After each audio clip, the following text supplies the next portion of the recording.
The topic of today's lecture is logarithmic and anti-logarithmic amplifier. We'll start with the logarithmic amplifier first. Now, one of the most useful circuit techniques using op-amp is the logarithmic amplifier. This amplifier converts a linear voltage or current into a corresponding logarithmic value. An amplifier whose output voltage is proportional to the logarithm of the input voltage is known as the logarithmic amplifier. So the third point particularly is the definition of what a logarithmic amplifier is.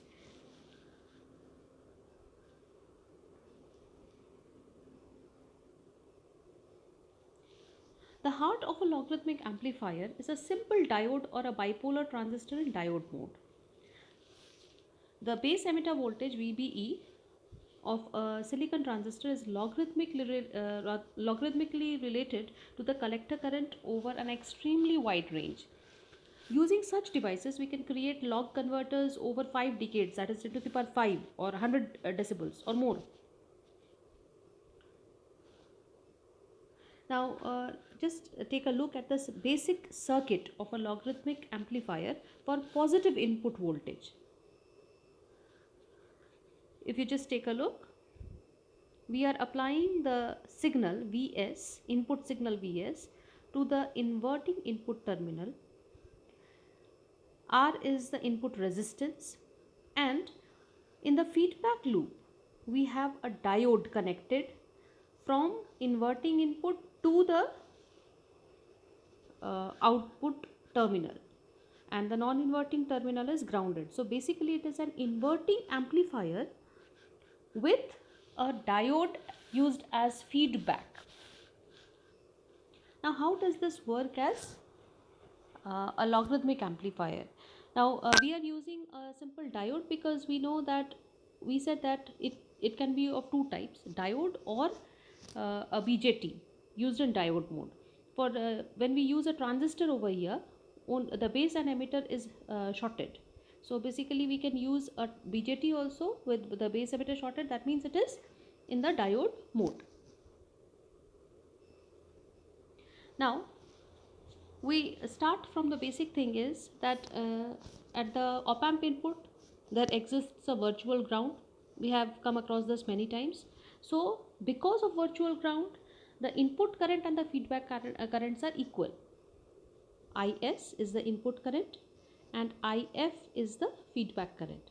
Since the current that comes in over here does not go and pass through this op-amp because the internal resistance is infinite, and this particular, since this is grounded, the voltage over here will be 0.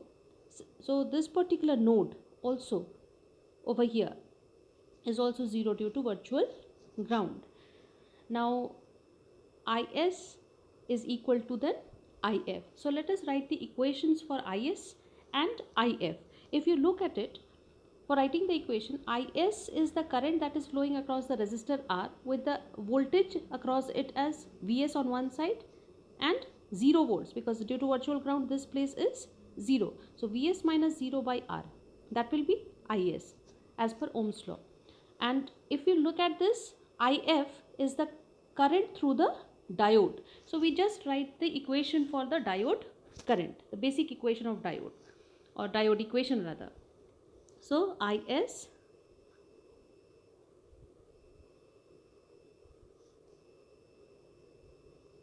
is equal to If. For Is we write down Vs minus 0 by R as I referred in the circuit, and for If we write down the basic diode equation, that is I naught e to the power EVF by neta kt minus 1. Now here please take a note, e to the power, here e, this particular e is the exponential e, and to the raised to the power EVF, that particular e is the electronic charge, which is 1.6 into 10 to the power minus 19 coulomb. Okay, so this has to be taken care of. It's not like the same e's are there. And if we rearrange this particular equation, it is basically Vs by R is equal to the diode current, and a still bit of further rearrangement will actually give EVF by neta kt, that will be equal to log of Vs by I naught R. Hence we know that the output voltage is minus of Vf, let's take at the look at the circuit again. V naught is basically what? Minus of Vf, because Vf is the voltage that is appearing over here. So we can say, and Vf has a polarity of plus to minus. So V naught is basically minus of Vf. And again we can write down over here V naught, if it is minus of Vf, from this equation we can rearrange and write an expression for Vf, which will be, in fact, just take down these coefficients also to the right hand side. Then you can have neta kt by E, natural log of Vs by I naught R is equal to Vf. So V naught will be equal to minus of that. So it is minus of neta kt by E, natural log of Vs by I naught R. Here I naught is the reverse saturation current of the diode. Neta is 1 for germanium and 2 for silicon. T is the temperature in Kelvin. K is the Boltzmann constant, which has a value of 1.38 into 10 to the power minus 23 joules per Kelvin. And E is the electronic charge, 1.6 into 10 to the power minus 19 coulomb. Here E is, we are talking about this particular E.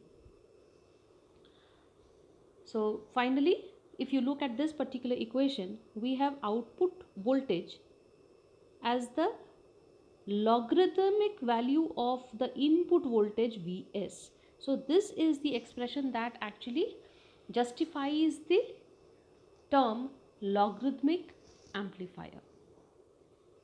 Now we come to the next part, that is anti-logarithmic amplifier. Now if you remember from the earlier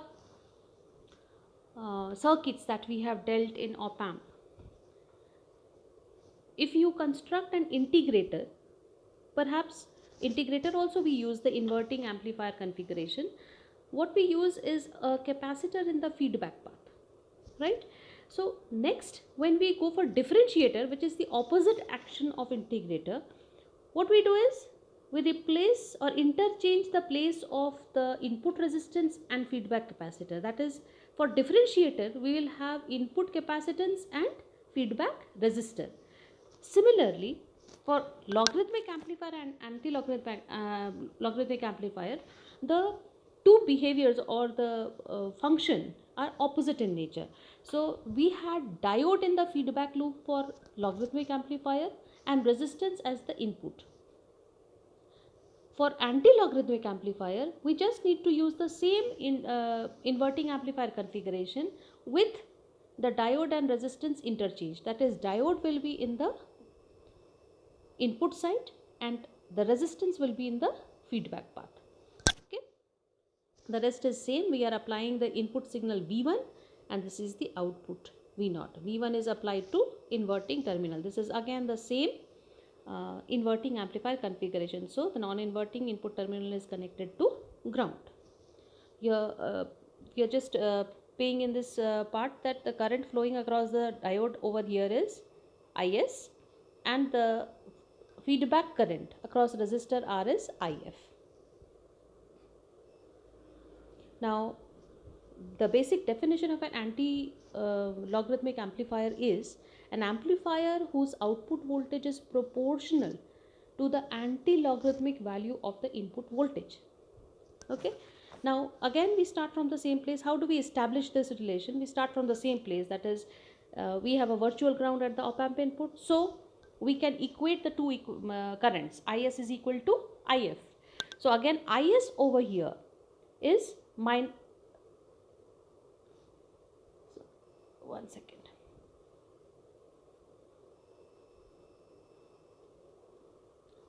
If is on the LHS side. So If is equal to minus of V0 by R. Why minus? Because if you look at it, If is, we are showing in this direction, that is it flowing. But when we say If, actually it is 0 at this point because of virtual ground and V0. So it is 0 minus V0 by R. Okay.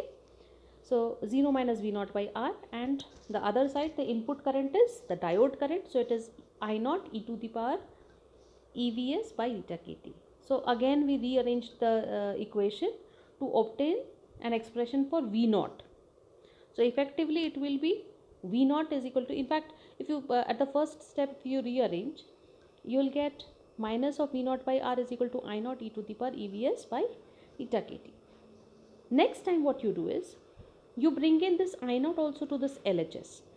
So it will be minus V naught by I naught R, which is equal to e to the power EVS by eta kt. Now we need to remove this exponential thing. So what we do is we bring in natural logs, we take logarithms, natural logarithms on both sides. So we'll have natural log of minus V naught by I naught R is equal to natural log of e to the power EVS by eta kt. We know that the power comes in as a multiplicand over here, and log of e base e, so that is 1. So actually we are left with then log of natural log of minus of V naught by I naught R is equal to EVS by eta kt. So now we take anti-log. So log of V naught minus V naught by I naught R, it turns out to be V naught by minus V naught by I naught R, and which the term over here, the which was raised to the power e, that remains as a multiplicand, becomes, you have to take anti-log of EVS by eta kt. So that remains. So again rearranging, we will get that V naught is equal to minus of I naught R anti-log of EVS by eta kt. So this expression is again output voltage is proportional to the anti-log of the input signal Vs. So this is the work of an anti-logarithmic amplifier. Now as far as the applications are concerned, basically log amplifiers are used for multiplication and division, to obtain powers and roots. For communication part, we have compression and decompression, true RMS detection, and process control. There are a variety of uses, and it is actually logarithmic amplifiers have the varied uses. For now we'll actually go and focus on this particular thing, multiplication and division. First thing, multiplication, one at a time. So we go with analog multiplier. Multipliers are based on fundamental logarithmic relation that states the product of the two terms equals the sum of the logarithms of each term. That we know, that is the basic law of logarithm we have studied. So the relationship can be stated as mathematically log of AB is log of A plus log of B, that you know, and ln is basically natural log. Natural log means log base E. This implies that two signal voltages can be effectively multiplied if the logarithms of the signal voltages are added. What we need to actually do, if we need to get the product of two signals, what we'll do, we'll just add up the logarithmic value of the two signals, then we'll effectively get the product of the signal. So the stages, multiplication stages, can be stepwise taken into 3 steps actually, can be summarized in 3 steps. First thing is, we have to get the logarithm of signal voltages by the use of log amplifiers. Like we need to find the product of signals V1 and V2. So the first thing will be, V1 will be applied to one log amplifier, so we'll obtain V1 asterisk, which is log of V1, output of first logarithmic amplifier. Next, the other signal V2 is applied to another log amplifier, and we'll get V2 asterisk, which is the output of the second log amplifier, that is log of V2. Now we will add, by summing the outputs of the two logarithmic amplifier, the logarithm of the product of the original input voltages is obtained. That is, what we'll do is V0 asterisk, that is the output of the two signals from the logarithmic output signals of the two logarithmic amplifiers will be added. V0 asterisk is basically V1 asterisk plus V2 asterisk, and we know that V1 asterisk is log of V1, V2 is log of V2. So basically we have log of V1 plus log of V2. So we can say, by the application of logarithm clause, we can say log of V1, V2. By taking the anti-logarithm now, of the product of the two original input voltages is finally obtained. So V naught asterisk is applied to a anti-logarithmic amplifier. So in that case we will have V naught, the final output, as anti-logarithm of V naught asterisk, which is V1 into V2, the product of V1 and V2. So this is how we are actually defining the multiplication in 3 steps. If we just take down the steps, the block diagram of the analog multiplier would be: first,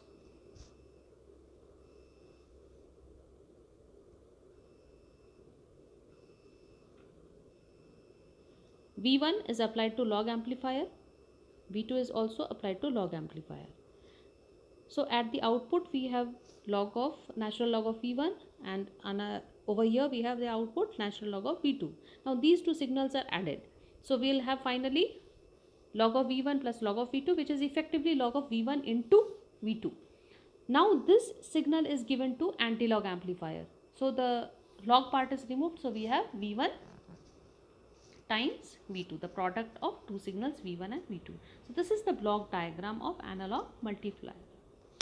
Now the applications of multiplier are, besides the basic multiplication, it does squaring, dividing. For communications it is used in modulation and demodulation, frequency and amplitude modulation, and particularly in frequency modulation we have automatic gain control. That particular part is taken care by the logarithmic amplifier. Now the circuit symbol of a multiplier is a box with a huge sign of cross inside, and it usually implies that if two signals are applied to this particular multiplier, this is a symbol of multiplier, Vx and Vy are applied, so the output V naught will be K times Vx Vy. K is the proportionality constant, there has to be a scaling factor K. So this is the standard symbol of multiplier, and there are two inputs, one output system. Now multiplier can be used to achieve division. We already said that besides multiplying it does squaring, it does division and all that. So just take a look, how can we make use of a multiplier to obtain division. Now this is the circuit we start with. Here what we are doing is, if you see, this particular op amp is used with one resistance R as connected to the non-inverting input terminal.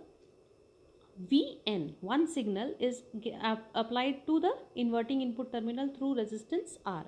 All the resistance have the same value R. Okay, and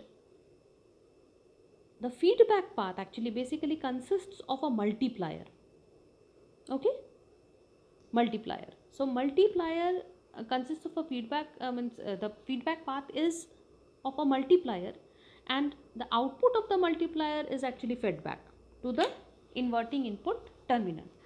And the two inputs to the multiplier are, one is the output voltage, that is why it serves as a feedback actually, and another signal Vd is applied to the multiplier as input. We have just actually referred to the multiplier with two inputs, one output. So one input is the voltage, output voltage, other input is the another input voltage Vt. Okay, now let's understand. Assuming no signal current flowing in the op amp input, because that is what happens due to the infinite input resistance, currents I1 and I2 must satisfy I1 plus I2 is equal to 0. Take a look at the circuit. I1 is the current that is flowing from the signal Vn through resistor R to the inverting input terminal, and I2 is coming as the output current from the multiplier, which is appearing at this node and is also applied to inverting input amplifier. Now since there is no current that actually flows in through this, because it has infinite input resistance, so what will happen, we know that I1 coming through this point and I2 coming through this point. At this particular node I1 and I2 add up, but that should become equal to 0. because there is no resultant current that is flowing. Okay, that is what we have written. Now, what is I1 and what is I2? Again, we apply Ohm's law and find out. I1 is the current through the resistor R from this terminal to this node. So it is Vn minus 0 by R, and I2 will be V0 dash, because this is the voltage that is coming out, V0 dash minus 0 by R. So this is the two expressions that we are supposed to replace with I1 and I2 respectively. We just now said from the figure, I1 is equal to Vn by R and I2 is equal to V0 dash by R.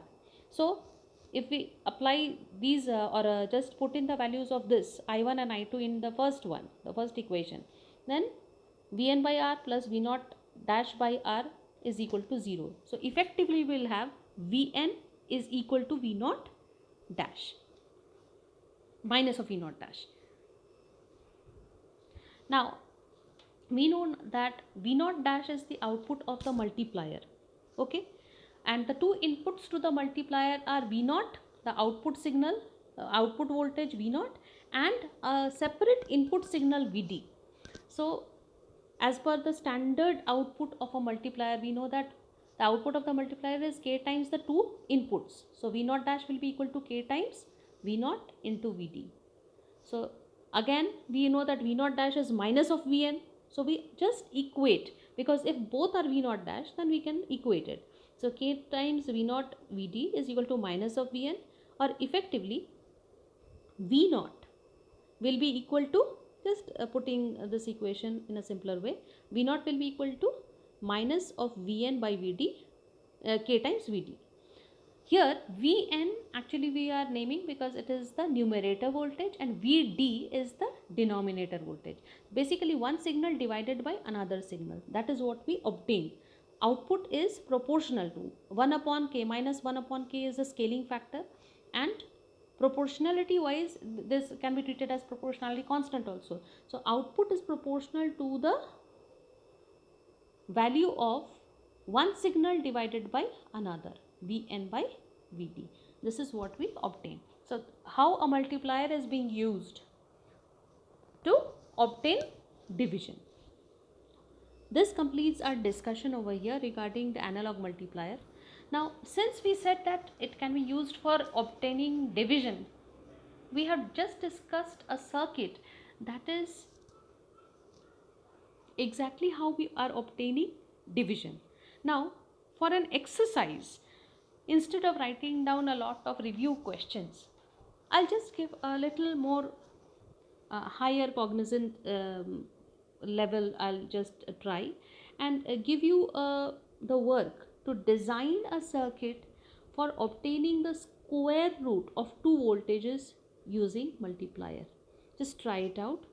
If you can design this, then perhaps the entire lecture that has been devoted to understand logarithmic amplifier, anti-logarithmic amplifier, then multiplier, finally will be actually put to use. This is one of the applications of multiplier. So that is how we'll talk about, we'll design. So just try it, give it a try, and work it out. In some of the other lectures maybe I'll give you the answer also, but for now I'll stop, and thank you.